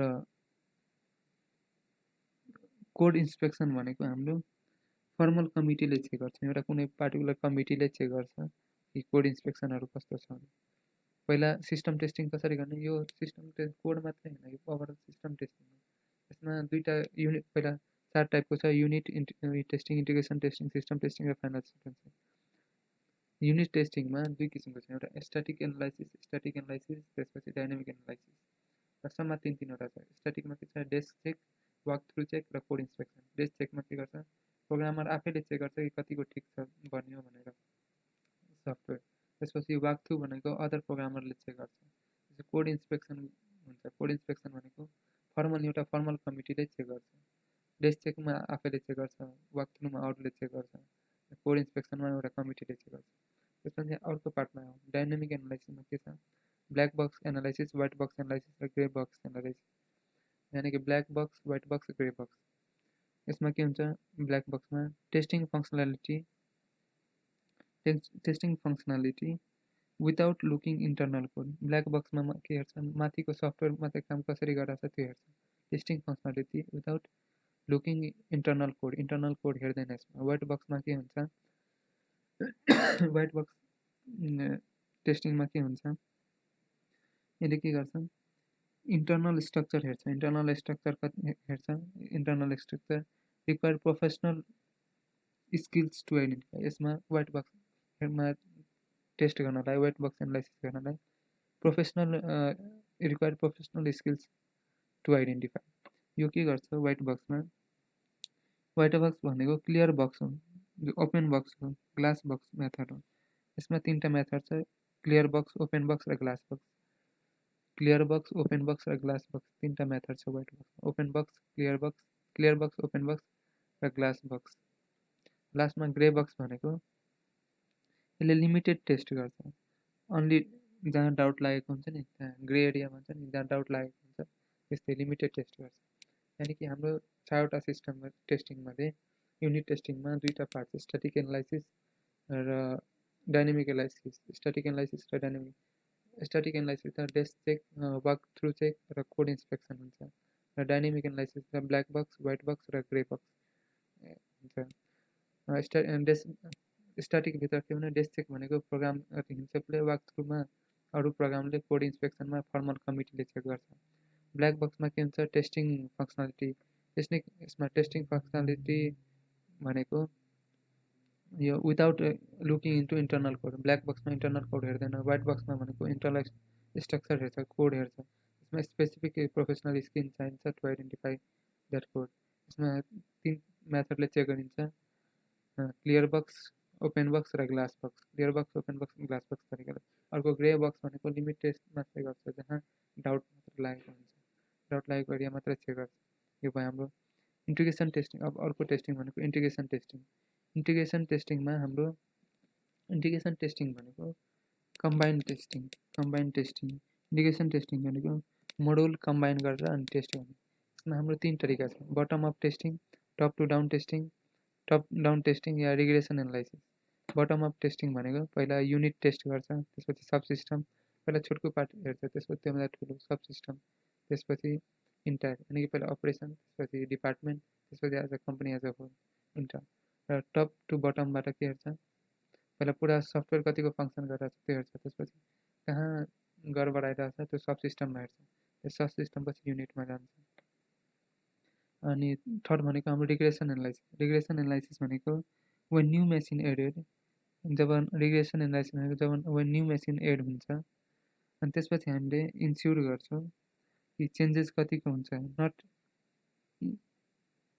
not introduction of new errors. जब हामीले न्यू मोडुल एड गर्छौँ, रिग्रेसन एनालाइसिस भनेको जब हामी न्यू मोडुल एड गर्छौँ, त्यसपछि इन्स्योर गर्छौँ कि के कुराहरू चेन्ज भयो, र कुनै नयाँ इरर्सहरू त आएन नि, no introduction of new errors. अनि त्यसपछि हेर्छौँ कि data use same as in original test. अनि त्यसपछि हामी कसरी के गर्छौँ, जुन हामी ओरिजिनल टेस्टमा जुन डाटा युज गरेको हुन्छ नि त्यस्तरी नै हामीले डाटा युज गरेर टेस्ट गर्छौँ। यानि कि बटम अप भनेको हामीले पहिला सानोदेखि ठुलोसम्म हेर्छौँ, त्यसरी टेस्टिङ गर्छौँ। सानोदेखि ठुलो, सानो मिडियम हाईमा। त्यसपछि टप डाउन टेस्टिङ भनेको पहिला इन्टायर गर्छौँ, त्यसपछि सब सिस्टम र त्यसपछि युनिट। कति त्यो युनिट सब सिस्टम इन्टायर, यसमा इन्टायर सब सिस्टम युनिट। रिग्रेसन एनालाइसिस भनेको कुनै नयाँ मोडुल हामीले एड गऱ्यौँ, त्यो नयाँ मोडुल एड गर्दा हामीले इन्स्योर गर्छौँ कि कुनै चेन्जेस त आएन नि, कुनै नयाँ इरर्सहरू त आएन नि। त्यसको लागि हामी डाटा जुन ओरिजिनल सिस्टममा टेस्ट गर्दा युज गरेको थियौँ त्यो डाटा राखेर हामी फेरि टेस्ट गर्छौँ। अर्को भनेको हाम्रो सिस्टम टेस्टिङ। युनिट टेस्टिङ भयो, इन्टिग्रेसन टेस्टिङ भयो, सिस्टम टेस्टिङ हेरौँ, त्यसपछि फाइनल एक्सेप्टेन्स हेर्छौँ। 4 तरिकाले टेस्ट हुन्छ, युनिट टेस्टिङ, इन्टिग्रेसन टेस्टिङ, त्यसपछि सिस्टम टेस्टिङ। पहिला युनिट वाइज टेस्ट भयो नि त, एउटा भनेर। अब इन्टिग्रेसन टेस्टिङ हो कि एक आपसमा कस्तो बनिरहेको, त्यसपछि सिस्टम टेस्टिङ यानि कि पुरै कसरी भयो, त्यसपछि लास्टमा हामी एक्सेप्टेन्स गर्छौँ। यानि कि रिकभरी टेस्टिङ। सिस्टम टेस्टिङमा 4वटा टेस्टिङ छ, recovery testing, security testing, stress testing र पर्फर्मेन्स टेस्टिङ। रिकभरी टेस्टिङमा हामी के हेर्छौँ भन्नाले how well recovered force failure. Recovery टेस्टिङमा हामीले के गर्छौँ, पहिला जानेलाई फेल गराउँछौँ, त्यसपछि टेस्ट गर्छौँ यो कतिको फास्ट रिकभर हुन्छ र कति पर्सेन्टेजमा रिकभर गर्न सकिन्छ। सिस्टम टेस्टिङमा पुरा सिस्टमलाई हामीले के गर्छौँ, फोर्स फेलुअर गरिदिन्छौँ, त्यसपछि हामीले टेस्ट गर्छौँ कतिको रिकभर हुन्छ, कतिको चाँडै रिकभर हुन्छ र के हाम्रो रिकभर हुन्छ। त्यसपछि सेक्युरिटी टेस्टिङ। सेक्युरिटी टेस्टिङ भनेको protected data as intended and हामीले चाहिएको जस्तो हाम्रो डाटा प्रोटेक्टेड छ कि नै भन्ने कुरा हेरिन्छ, टेस्ट गर्छौँ। हामीले जसरी चाहिरहेको छ त्यतिको डाटा हाम्रो प्रोटेक्टेड छ कि नै, ह्याकर्सहरूलाई ह्याकिङ गर्न लाएर सबै कुरा लाएर हामीले टेस्ट गर्छौँ, सेक्युरिटी बिच गर्न खोज्छौँ, त्यो तरिकाले टेस्ट गर्छौँ। त्यसपछि हाम्रो स्ट्रेस टेस्टिङ र पर्फर्मेन्स टेस्टिङ। यो भनेको हाम्रो यहाँ पनि छ, categories of test program units भन्दा पनि हामीले स्ट्रेस टेस्टिङ र प्रोसेस टेस्टिङ हामी। स्ट्रेस टेस्टिङ भनेको आई क्यान 3।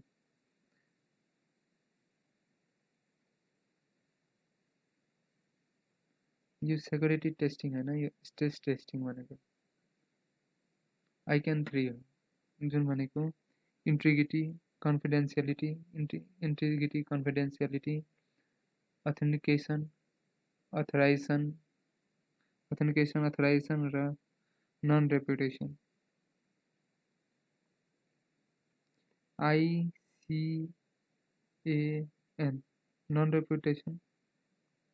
आई क्यान 3 भनेको confidentiality, integrity, availability, authorisation, authentication र नन रेपुटेसन। 3 भनेको एलाई दर्शाउँछ, एलाई। आई क्यान 3 स्ट्रेस टेस्टिङमा, यो भनेको स्ट्रेस टेस्टिङ हो, सेक्युरिटी टेस्टिङ होइन। स्ट्रेस टेस्टिङमा हामीले के हेर्छौँ, आई क्यान 3 हेर्छौँ, integrity, confidentiality, authentication, authorization, availability, त्यसपछि नन रेपुटेसन।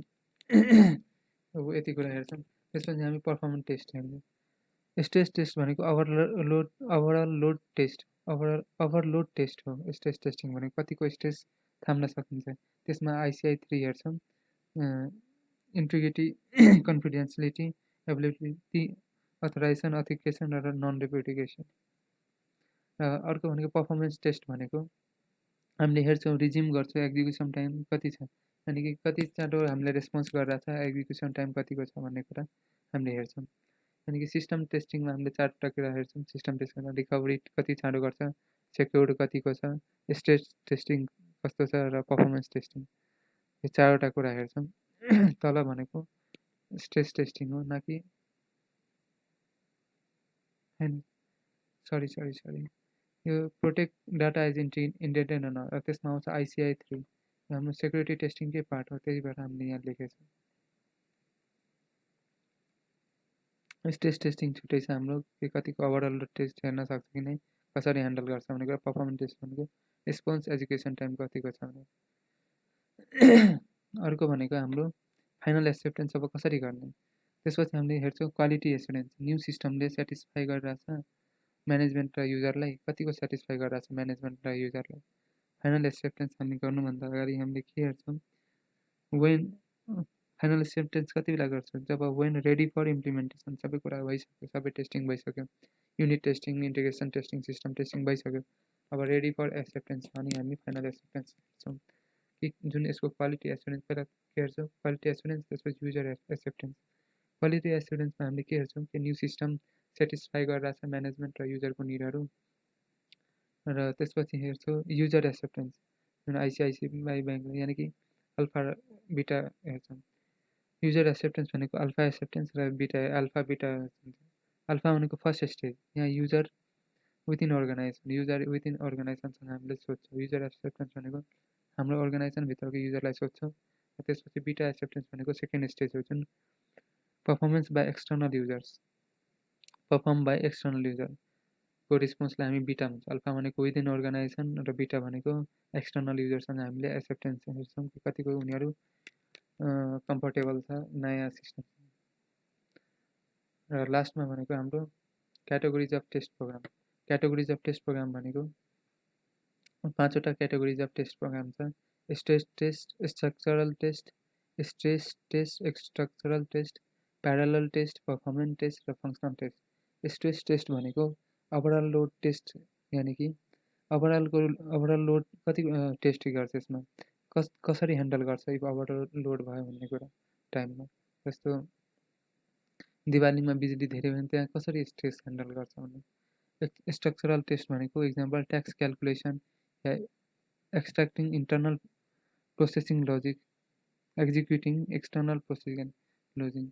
अनि स्ट्रक्चरल टेस्ट भनेको हामीले इफ क्यालकुलेसन दियो भने कसरी एक्सट्र्याक्टिङ गर्छ इन्टरनल प्रोसेसिङ लोजिकहरू। स्ट्रक्चरल टेस्ट भनेको कतिको लोजिकल छ, कुन स्ट्रक्चरमा छ भन्ने कुरा, र क्यालकुलेसनहरू कसरी गर्छ। प्यारलल टेस्ट भनेको न्यू र ओल्ड सिस्टमहरू आउटफिट र कम्पेयर गर्ने दुइटैलाई। प्यारलल टेस्ट भनेको न्यू र ओल्ड सिस्टमलाई प्यारलली त्यसको दुइटैको आउटपुट कम्पेयर गर्ने, त्यो भनेको प्यारलल टेस्ट। पर्फर्मेन्स टेस्ट भनेको कतिको पर्फर्मेन्स रेस्पोन्स छ, एक्जिक्युसन टाइम कति छ, कति डिले चलिरहेको छ, कति राम्रो छ, योहरू हेर्ने। फङ्सनल टेस्ट भनेको फङ्सनल भनेको विदिन हामीले के गर्न, do what the system whether त्यो do what they suppose to do. यानि फङ्सनल टेस्ट भनेको हामीले जेको लागि प्रोग्राम बनायौँ के त्यो त्यही काम गरिरहेछ र अपरेसन कन्ट्रोल कतिको छ। Whether do what they suppose to do, क्वेसनमा अपरेसनल कन्ट्रोल कन्डिसन कस्तो छ। यानि कि हाम्रो 5वटा क्याटेगोरिज अफ टेस्ट प्रोग्राम छ। Stress test, structural test, parallel test, performance test र फङ्सनल टेस्ट। यानि स्ट्रेस टेस्टमा हामीले के हेर्छौँ, ओभरअल लोड यसले कसरी ह्यान्डल गर्छ भन्ने कुरा। स्ट्रक्चरल टेस्टमा हामीले के हेर्छौँ, यसको लोजिकल प्रोसेसिङहरू कस्तो छ, कतिको, जस्तै कि ट्याक्स क्यालकुलेसनहरू। प्यारलल टेस्ट भनेको जुन न्यू र ओल्डको दुइटैको आउटपुट हामी कम्पेयर गर्छौँ र हेर्छौँ कि कतिको इफेक्टिभ छ नयाँ। पर्फर्मेन्स टेस्ट भनेको रिस्पोन्स कस्तो छ, एक्जिक्युसन टाइम कस्तो छ। र लास्टमा भनेको फङ्सनल टेस्ट, के हामी जेको लागि बनाएको थियो यसले त्यही काम गरिरहेछ, whether do what they are supposed to do, operational कन्डिसनहरू कस्तो छ भन्ने कुरा हामी हेर्छौँ। यानि कि हाम्रो यो पार्ट कम्प्लिट भयो सिस्टम टेस्टिङ। सिस्टम टेस्टिङभित्र 4वटा छ, unit testing, integration testing, system testing र फाइनल। पहिला के गर्छौँ, युनिट टेस्ट गर्छौँ, त्यसपछि इन्टिग्रेसन टेस्ट गर्छौँ, त्यसपछि सिस्टम टेस्ट गर्छौँ, त्यसपछि फाइनल एक्सेप्टेन्स गर्छौँ। लास्टमा भनेको categories of test program unit हेर्छौँ हामी, 5वटा categories of test program. Unit टेस्टिङमा के छ, स्ट्याटिक एनालाइसिस र डाइनामिक। स्ट्याटिकभित्र desk check, walk through check, code inspection हेर्छ। डाइनामिक एनालाइसिसमा ब्ल्याक बक्स जुन माथि हेर्छ, इन्टरनल कोड हेर्दैन, व्हाइट बक्स भने इन्टरनल कोड हेर्छ, ग्रे बक्स भने डाटा आउट हुन्छ, त्यो हेर्छ। त्यसपछि इन्टिग्रेसन टेस्टिङमा हामीले के हेर्छौँ, बटम अप यानि कि युनिट, त्यसपछि सब सिस्टम र इन्टायर, यानि इन्टिग्रेसनमा कम्बाइन गरेर हेर्छौँ दुईवटा एप्लिकेसनलाई कि कसरी वर्कआउट गरिरहेछ। त्यसपछि टप डाउन भनेको इन्टायर सब, पहिला बटम अप, त्यसपछि टप डाउन र रिग्रेसन एनालाइसिस भने इफ नयाँ जोड्यो भने के इरर्सहरू आउँछ, के कन्डिसन कस्तो स्मुथनेस हुन्छ भन्ने कुरा हेर्छौँ। त्यसपछि सिस्टम टेस्टिङमा आउँछ, युनिट पनि गऱ्यो, इन्टिग्रेसन पनि हेरौँ, ठिक छ दुइटा अब पुरा एउटा सिस्टम हेरौँ न कतिको। सिस्टम टेस्टिङ गर्दा हामीले के हेर्छौँ कि रिकभरी टेस्टिङ, 4वटा कुरा हेर्छौँ, recovery testing, security testing, stress testing, performance recovery टेस्टिङमा हेर्छौँ कि कति चाँडो त्यसले रिकभरी गर्न सक्छ इफ फेलियर भयो भने। सेक्युरिटी टेस्टिङमा कि कतिको प्रोटेक्टेड छ हाम्रो डाटाहरू कति, अनि यसमा चाहिँ 6वटा सेक्युरिटी टेस्टिङ छ, जुन भनेको ICI 3 भने integrity integrity integrity integrity confidentiality availability authentication र नन रेपुटेसन, यो छ 6वटा छ हाम्रो। ICAN 3 भनेको इन्टिग्रिटी कन्फिडेन्सियलिटी एभाइलेबिलिटी अथेन्टिकेसन र नन रेपुटेसन भयो। त्यसपछि स्ट्रेस टेस्टिङ गर्छ हामीले, यसले कतिको स्ट्रेस झेल्न सक्छ भनेर कुरा, र पर्फर्मेन्स टेस्टिङ, यसको पर्फर्मेन्स कस्तो छ, रेस्पोन्स टाइम कस्तो छ त्यो हेर्छौँ। अनि त्यसपछि फाइनली हामीले unit testing, integration testing, system testing गरिसकेपछि हामी लास्टमा फाइनल एक्सेप्टेन्स गर्छौँ कि वेदर रेडी फर, कति बेला गर्छौँ फाइनल चाहिँ वेदर रेडी फर इम्प्लिमेन्टेसन भनेर। वेन रेडी फर इम्प्लिमेन्टेसन त्यति बेला हामीले के गर्छौँ, क्वालिटी एसुरेन्स गर्छौँ कि नयाँ सिस्टम सेटिस्फाई गरिरहेछ युजर र म्यानेजमेन्टको निडहरू। अनि युजर एक्सेप्टेन्समा एउटा क्वालिटी एक्सेप्टेन्स र युजर कतिको एक्सेप्ट गरिरहेछ त्यो पहिला अल्फा र बिटा, पहिला हेर्छु इन्टरनल युजर कतिको ऊ छ एक्सेप्ट गरिरहेछ, त्यसपछि हेर्छु बिटा कि एक्सटर्नल युजर कतिको फ्यामिलियर र एक्सेप्ट गर्न खोजिरहेछ भने। र 5 क्याटेगोरिज अफ टेस्ट प्रोग्राम के हाम्रो स्ट्रेस टेस्ट, पर्फर्मेन्स टेस्ट भइगयो, त्यसपछि स्ट्रक्चर टेस्ट, प्यारलल टेस्ट र फङ्सनल टेस्ट। स्ट्रेस टेस्ट भनेको ओभरलोड टेस्ट कसरी लिन्छ, कसरी ह्यान्डल गर्छ। त्यसपछि पर्फर्मेन्स टेस्ट भनेको रेस्पोन्स टाइम, एक्जिक्युसन टाइम के कसरी हो। त्यसपछि स्ट्रक्चरल टेस्ट भनेको यसले लोजिकल कुराहरू कसरी लिन्छ, कसरी क्यालकुलेट गर्छ। प्यारलल टेस्ट भनेको न्यू र ओल्ड कसरी हेर्ने, सँगसँगै आउटपुट कसरी आउटपुट कम्पेयर गर्ने र कुन बेनिफिसियल छ। लास्टमा हुने फङ्सनल टेस्ट कि यो जेको लागि बनेको छ त्यही काम गरिरहेछ, अपरेसन कन्डिसन के कस्तो छ भनेर। अब हामी गइरहेछौँ सिस्टम इम्प्लिमेन्टेसनमा। सिस्टम इम्प्लिमेन्टेसन भनेको के हो भनेर पहिला यो डिटेलबाट एकचोटि हेरौँ। System implementation, right about system implementation भनेर आयो भने system implementation includes all those activities that take place to convert from old system to new। यानी कि system implementation includes all those activities, यो सबै activities those that take place to convert from old system to new। The new system may be totally new, replacing an existing manual or automatic system, or it may be major modification in an existing system। Objective के हो, to implement new system that is put into production।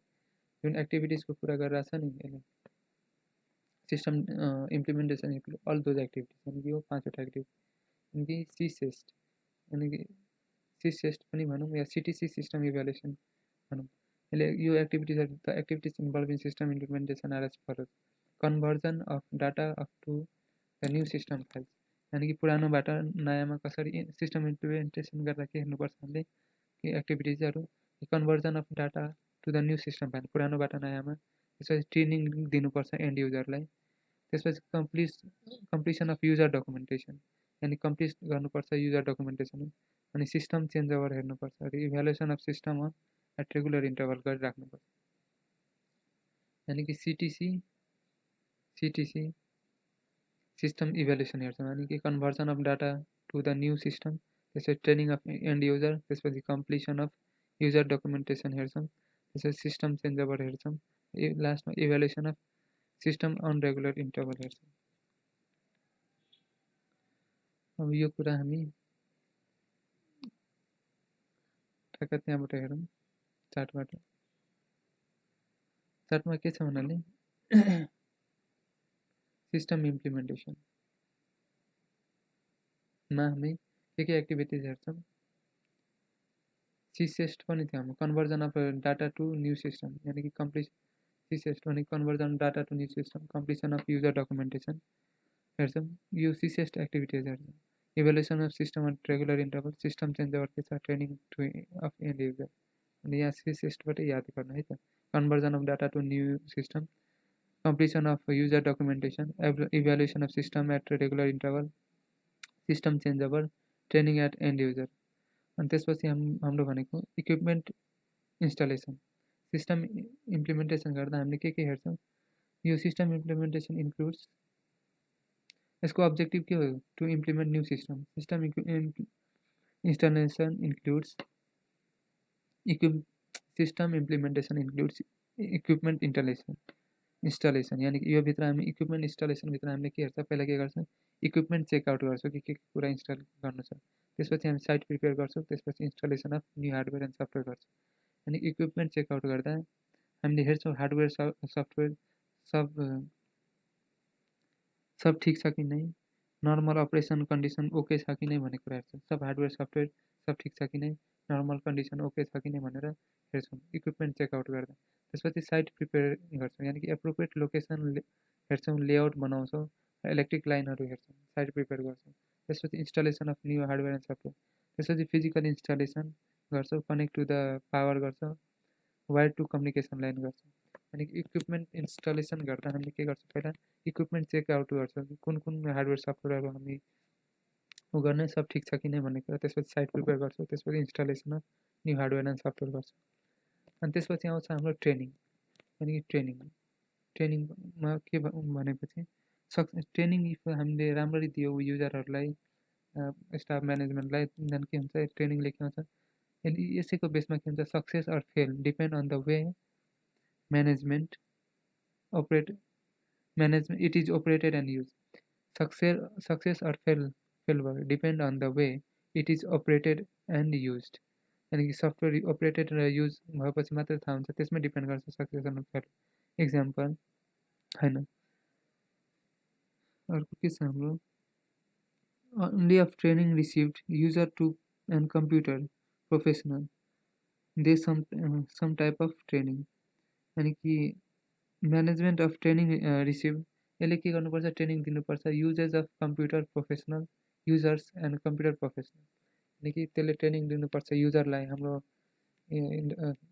अर्गनाइजेसनको कम्प्युटर प्रोफेसनललाई some types of training दिनुपर्छ अर्को हाम्रो भनेको 4वटा change over स्ट्राटेजीहरू इम्प्लिमेन्टेसन फेजमा चेन्ज ओभर स्ट्राटेजी के हो 4वटा यानि कि कसरी पुरानोबाट नयाँमा चेन्ज हुने भन्ने कुरा चेन्ज ओभर स्ट्राटेजी हो स्ट्रेटेजी यानि कि डाइरेक्ट इम्प्लिमेन्टेसन हामी डाइरेक्ट इम्प्लिमेन्ट गर्छौँ यानि कि कम्प्लिटली ओल्डलाई हटाएर न्यूमा चेन्ज गर्छौँ भन्ने कुरा हुन्छ completely replace old organize by vendor in a holiday या ब्रेक पिरियडमा कम्प्लिटली ओल्ड हटाएर नयाँमा चेन्ज गर्छौँ इन होलिडेमा या ब्याक पिरियडमा फेज भनेको if one phase success then अर्को फेज स्टार्ट गर्ने फेज वाइज जस्तो एउटा फेज ऊ गर्ने सक्सेस भयो भने अर्को फेज स्टार्ट गर्ने एउटा पार्ट पूर्जा वाइज पाइलट भनेको अपरेसन वाइज 10-10वटा यो ब्रान्चमा गर्ने यो ब्रान्चमा गर्ने यो ब्रान्चमा गर्ने 10वटा ब्रान्चमा गर्दै जाने भने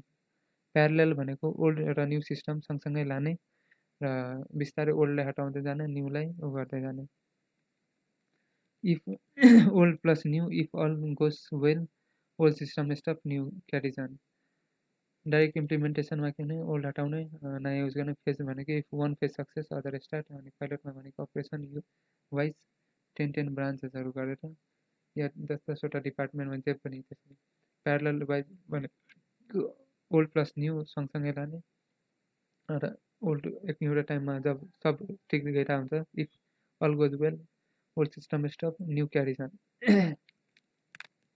चेन्ज ओभर स्ट्राटेजी भनेको हाम्रो के हो 4वटा छ डाइरेक्ट इम्प्लिमेन्टेसन फेज्ड पाइलट र प्यारलल डाइरेक्ट इम्प्लिमेन्टेसन फेज्ड भनेको एउटादेखि अर्को त्यसपछि पाइलट भनेको 10-10 र प्यारलल चेन्ज ओभर एक्टिभिटिजहरू के छ यो त चेन्ज ओभर स्ट्राटेजी भनेको यसरी गर्ने भन्ने तर इफ डाइरेक्ट इम्प्लिमेन्टेसन गऱ्यो भने ओल्ड हटाएर थियो त्यसको लागि के एक्टिभिटिज पनि गर्नुपर्छ हामीले पास गर्नुपर्छ file conversion change over activities भनेको पास गर्नुपर्छ फाइल कन्भर्सन पी भनेको प्रोसिजर कन्भर्सन हो any process conversion any process document for new system यानि कि अल प्रोसेस हामीले पहिला के गर्नु जुन रेजिस्टरहरूमा छ नि प्रोसिजर कन्भर्सन जुन रेजिस्टरमा थियो सबैलाई पहिला के गर्नुपर्छ कम्प्युटरमा राख्नुपर्छ न्यू सिस्टममा all process document should be converted into new system alternative पुरानो अल्टरनेटिभ प्लान भनेको इम्प्लिमेन्ट इन फेलुअर प्रायोरिटी जब criteria organization that is written manual to overcome uniform unfavorable situation अनि अल्टरनेटिभ प्लान भनेको इफ फेलियर आयो भने return manual हुनु पर्यो to overcome unfavourable situation. यसले के गर्छ, इम्प्लिमेन्ट गर्छ। इफ फेलियर भयो भने प्रायोरिटी दिन्छ जब क्राइटेरियाहरूलाई। यानि कि अल्टरनेटिभ प्लान हामीसँग चेन्ज अबाउट एक्टिभिटिजमा के भने पहिला प्रोसिजर कन्भर्जन हुनु पर्यो, यानि कि all process should be converted old to new. त्यसो अल्टरनेटिभ प्लानहरू राख्नु पर्यो कि ओभरकम अनफेभरेबल सिचुएसन। त्यसपछि सिस्टम कन्भर्जन, डेली प्रोसेसमा shift from existing to new, यानि कि हरेक दिन या डेली प्रोसेसमा हामीले पुरानोबाट अब नयाँ कस्टमरलाई त अब नयाँ कस्टमर आइरहेछ त्यसले त नयाँबाट काम गर्ने, तर पुरानोलाई पनि एउटा दुइटा अलिअलि गर्दै नयाँमा सिफ्ट गर्ने भन्ने कुरा system conversion. Schedule personnel and equipment भनेको as user become more familiar old अन्टिजहरूलाई सेड्युल पर्सनल भनेको ओल्ड अन्टिज पुरानो अन्टिज अनि इक्विपमेन्टहरू पुरानो सामान हो।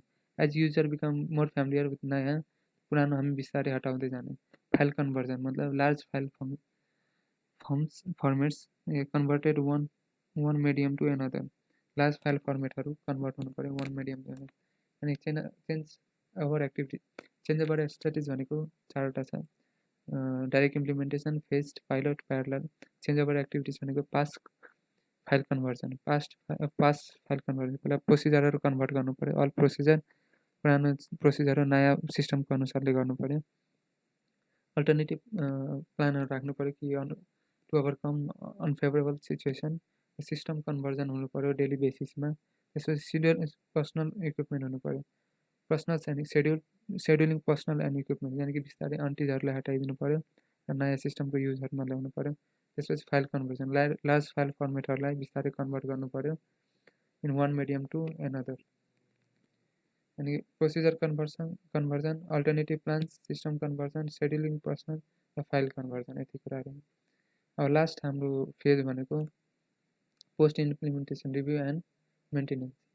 Post implementation review and implementation, यसमा हाम्रो मेन सुरुमै केही क्वेसन इम्पोर्टेन्ट हुन्छ पोस्ट इम्प्लिमेन्टेसन रिभ्यू एन्ड उसमा भनेर।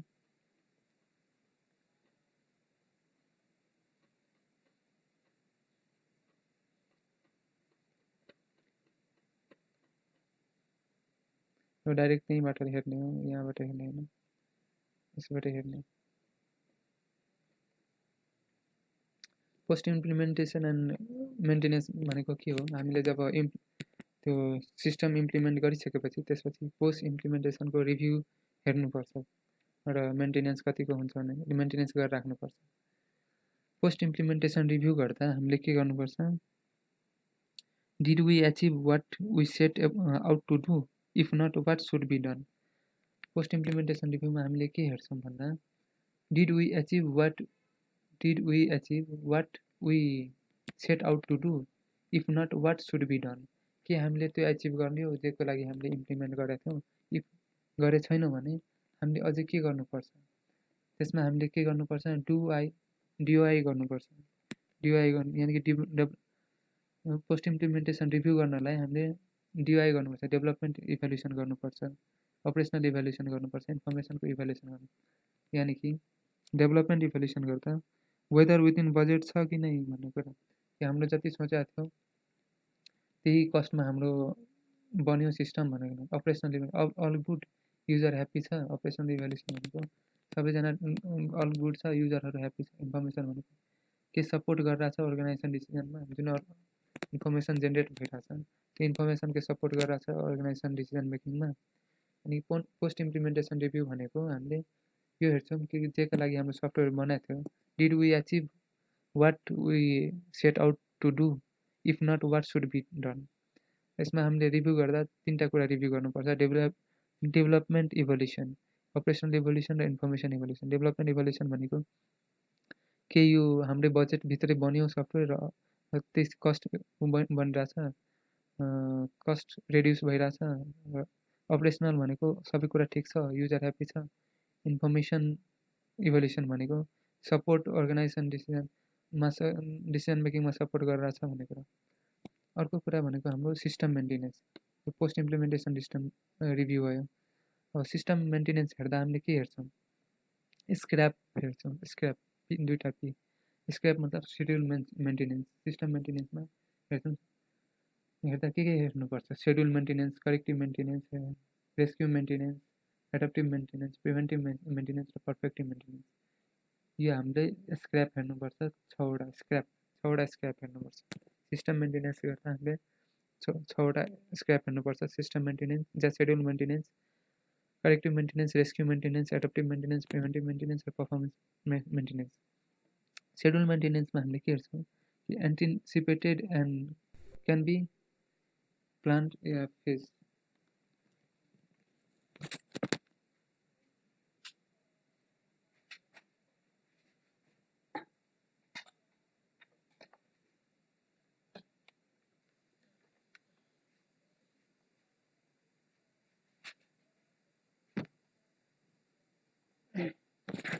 सिस्टम मेन्टेनेन्समा हामी के हेर्छौँ स्क्रैप हेर्छौँ सेड्युल मेन्टेनेन्स भनेको anticipated and can be plan for अनि सेड्युल मेन्टेनेन्स भनेको हामीले एन्टिसिपेट गर्न सकिन्छ हेर्ने के एन्टिसिपेट गर्न सकिन्छ र प्लान कसरी गर्न सकिन्छ example implement new inventory system can be plan in advance कि पहिलेदेखि हामीले नयाँ इन्भेन्ट्री सिस्टम हामीले मेन्टेन गर्न खोजिरहेको छ त्यो पहिल्यै प्लान गर्ने anticipated and can be planned corrective भनेको करेक्टिभ मेन्टेनेन्स भनेको fixing budget in program code or defects fixing budget in program code or defects corrective rescue maintenance भनेको अनडिटेक्टेड प्रब्लम इमिडिएट सोल्युसन गर्ने अनडिटेक्टेड प्रब्लमलाई immediate solution दिने adaptive maintenance भनेको change as per environment या necessary environment चाहिरहेको छ preventive maintenance भनेको to prevent future इरर्सहरू पर्फेक्टिभ मेन्टेनेन्स भनेको to enhance its user interface requirements यानि कि सिस्टम मेन्टेनेन्स हाम्रो छवटा स्क्रैप छ छवटा स्क्रैप भनेको schedule maintenance corrective maintenance rescue maintenance adaptive maintenance preventive maintenance perfective maintenance schedule मेन्टेनेन्समा के हुन्छ भने एन्टिसिपेट गर्ने र त्यसको पहिले प्लान गरेर अनि त्यसलाई मेन्टेन गरिदिने करेक्टिभ मेन्टेनेन्स भनेको कि हामीले के इरर पायौँ त्यसपछि हामीले मेन्टेनेन्स गर्ने फिक्स बजेट इन प्रोग्रामको र डिफेक्ट्सहरू फिक्स गर्यो फिक्सिङ त्यसपछि रेस्क्यु मेन्टेनेन्स भनेको हामीले प्रब्लमहरू अनडिटेक्ट गरेकै प्रब्लमलाई इमिडिएट सोल्युसन दिने जुन डिटेक्ट भएको छैन प्रब्लम तर पहिलेदेखि सोल्युसन दिने रेस्क्यु मेन्टेनेन्स एडप्टिभ मेन्टेनेन्स भनेको चेन्ज एज पर एडप्ट हुने इन्भाइरोमेन्टमा चाहिएको जस्तो change as per environment preventive maintenance भनेको टु प्रिभेन्ट फ्युचर इरर्स फ्युचरमा अकर हुने इररहरू अहिले नै मेन्टेन गरिदिने पर्फेक्टिभ मेन्टेनेन्स भनेको यसरी मेन्टेन गरे कि जुन इन्हान्स गरोस् इट्स युजर इन्टरफेस रिक्वायरमेन्ट लास्टमा भनेको हाम्रो लास्ट क्वेसन हो अपरेसन म्यानुअलमा राख्नुपर्छ कम्पनीहरूमा कसरी अपरेट गर्ने सब यो सफ्टवेयर भन्नु अपरेसन म्यानुअलमा के कभर गर्छ के हुनुपर्छ अपरेसनल म्यानुअल भनेको कभर पेज टाइटल पेज या कपिराइट पेज हुनु पर्यो सुरुमा अपरेसनल म्यानुअल भनेको एउटा सानो जुन प्रोस्पेक्टस हुन्छ नि त्यस्तै जुन हाम्रो केही सामान मोबाइलहरू किन्दा आउँछ नि एउटा त्यही अपरेसन म्यानुअल नै कसरी युज गर्ने त्यसमा के हुनु पर्यो कभर पेज हुनु पर्यो नि टाइटल पेज हुनु पर्यो कपिराइट पेज हुनु पर्यो इमेजिन गर्न बुकलाई त्यस्तै प्रिफेस हुनु पर्यो कन्टेनिङ डिटेल्स कन्टेन्ट पेज कि यो भित्र के छ त्यो पोइन्ट्स मात्रै लेखे हुन्छ guide on how to use main functions of the system guide on how to use main function of the system glossary हुनु पर्यो यानी कि के को मिनिङ के हो फ्रिक्वेन्टली आस्क क्वेसन हुनु पर्यो एफएक्यू हुनु पर्यो कन्ट्याक्ट डिटेलले अर्गनाइजेसन या कसैलाई इम्पोर्टेन्ट अथोरिटिज रोल्स रेस्पोन्सिबिलिटीहरुमा यो क्वेसनहरुलाई कन्ट्याक्ट गर्ने अपरेसन म्यानुअलमा के हुनु पर्यो कभर पेज हुनु पर्यो प्रिफेस हुनु पर्यो प्रिफेस हुनु पर्यो कन्टेन्ट पेज हुनु पर्यो guide on how to use main function of the system यहाँ ग्लोसरी हुनु पर्यो एफएक्यू हुनु पर्यो कन्ट्याक्ट डिटेल हुनु पर्यो अनि कि पोस्ट इम्प्लिमेन्टेसन रिभ्यू एन्ड मेन्टेनेन्समा भनेको के हो did we achieve what we set out to do if not what should be done के गर्ने र रिभ्यू पोस्ट इम्प्लिमेन्टेसनको रिभ्यू गर्दा के गर्नुपर्छ तिनवटा कुरा हेर्नुपर्छ डिवाई डेभलपमेन्ट इभ्यालुएसन गर्नुपर्छ अपरेसनल इभ्यालुएसन गर्नुपर्छ इन्फर्मेसन इभ्यालुएसन गर्नुपर्छ सिस्टम मेन्टेनेन्स गर्दा हामीले 6वटा स्क्रैप हेर्छौँ के सेड्युल मेन्टेनेन्स सी भनेको करेक्टिभ मेन्टेनेन्स, आर भनेको रेस्क्यु मेन्टेनेन्स, ए भनेको एडेप्टिभ मेन्टेनेन्स, पी भनेको प्रिभेन्टिभ मेन्टेनेन्स, लास्टको पी भनेको पर्फेक्टिभ मेन्टेनेन्स। अपरेसन म्यानुअलमा के हुनुपर्छ? 7वटा कुरा हुनुपर्छ। कभर पेज हुनुपर्छ, पहिला कुरा कभर पेज हुनुपर्छ, त्यसपछि प्रिफेस हुनु पऱ्यो, प्रिफेस कन्टेन्ट जुन डिटेल कन्टेन्ट गर्छ, त्यसपछि कन्टेन्ट पेज हुनु पऱ्यो, टपिक वाइज हेडिङहरू, त्यसपछि guide on how to use main function of the system हुनु पऱ्यो, गाइड हुनु पऱ्यो, त्यसपछि ग्लोसरी हुनु पऱ्यो, 5औँ र 6औँ भनेको एफएक्यू हुनु पऱ्यो, 7औँ भनेको कन्ट्याक्ट डिटेल हुनु पऱ्यो। यति हो आजको लागि, यति हो। धन्यवाद। हामीले सबै सिस्टमहरू यहाँबाट एकचोटि हेरौँ।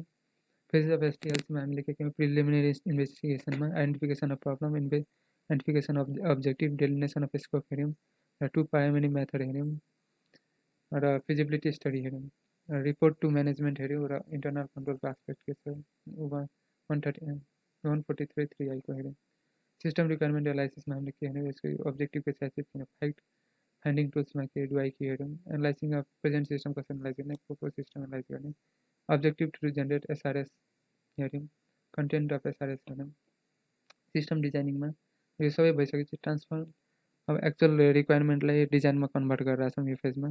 कि डिजाइन फेजेस एक्टिभिटिजहरू हेऱ्यौँ, आर्किटेक्चर डिजाइन के हो, डाटा फ्लो डिजाइनहरू के हो, डिजाइन अफ डाटाबेस के छ, design of user interface, data dictionary टुल्सहरू के हो भन्ने कुरा, सिस्टम एक्विजिसन एन्ड डेभलपमेन्ट यो पार्टमा हामीले यहाँबाट सुरु गरौँ। सिस्टम एक्विजिसन एन्ड डेभलपमेन्टमा फिजिकली कन्स्टिट्युट कसरी गर्ने भन्ने कुरा, acquisition system component from vendor, अनि vendor proposal for software acquisition, अनि contract software license copyright violation हेऱ्यौँ, इभ्यालुएसन गऱ्यौँ भेन्डर प्रपोजल फ्याक्टरलाई, र भ्यालिडेसन मेथडहरू हेऱ्यौँ, characteristics of good coding system debugging हेऱ्यौँ।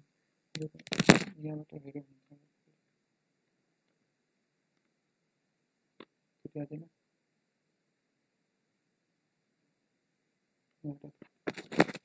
फर्स्टमा हामीले के हेऱ्यौँ, प्रिलिमिनरी इन्भेस्टिगेसन यानि कि आइडेन्टिफिकेसन अफ प्रब्लम हेऱ्यौँ, यो कुराहरू आइडेन्टिफिकेसन अफ द अब्जेक्टिभ, त्यसै डेलिनेसन अफ स्कोप हेऱ्यौँ, डाक्टर आइपिसिसी फङ्सनल रिक्वायरमेन्ट, त्यसै 2टा प्राइमरी मेथड हेऱ्यौँ, रिभ्युइङ र कन्डक्टिङ इन्टरभ्यू, त्यसै फिजिबिलिटी स्टडी हेऱ्यौँ,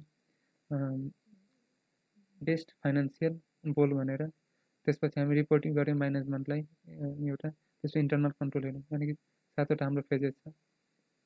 त्यसपछि अर्को फेजमा सेकेन्ड फेजमा सिस्टम रिक्वायरमेन्ट एनालाइसिसमा हामीले के हेऱ्यौँ, फ्याक्ट फाइन्डिङ टुल्सहरू के हो, डुआई के हो, एनालाइसिङ अफ प्रेजेन्ट सिस्टम हामीले रिभ्यू गऱ्यो, historical aspect, internal control methods, procedure, data file मेन्टेनेन्सहरू, त्यसपछि एनालाइज गऱ्यो इनपुट आउटपुट, अनि त्यसमा मोडल गऱ्यो त्यो सबैलाई डाटा फ्लो डायग्रामहरूको उसमा, त्यसपछि अन्डरस्ट्यान्ड गऱ्यो overall analysis of present system, त्यसपछि एनालाइसिस गऱ्यो प्रोपोज सिस्टममा, यानि कि कसरी गऱ्यौँ, भिडियो थ्रु गऱ्यौँ, अनि त्यसपछि हामीले के गऱ्यौँ, objective to generate SRS activity, SRS एक्टिभिटिजको अब्जेक्टिभहरू के छ भन्ने कुरा हामीले 6वटा कुरा हेऱ्यौँ।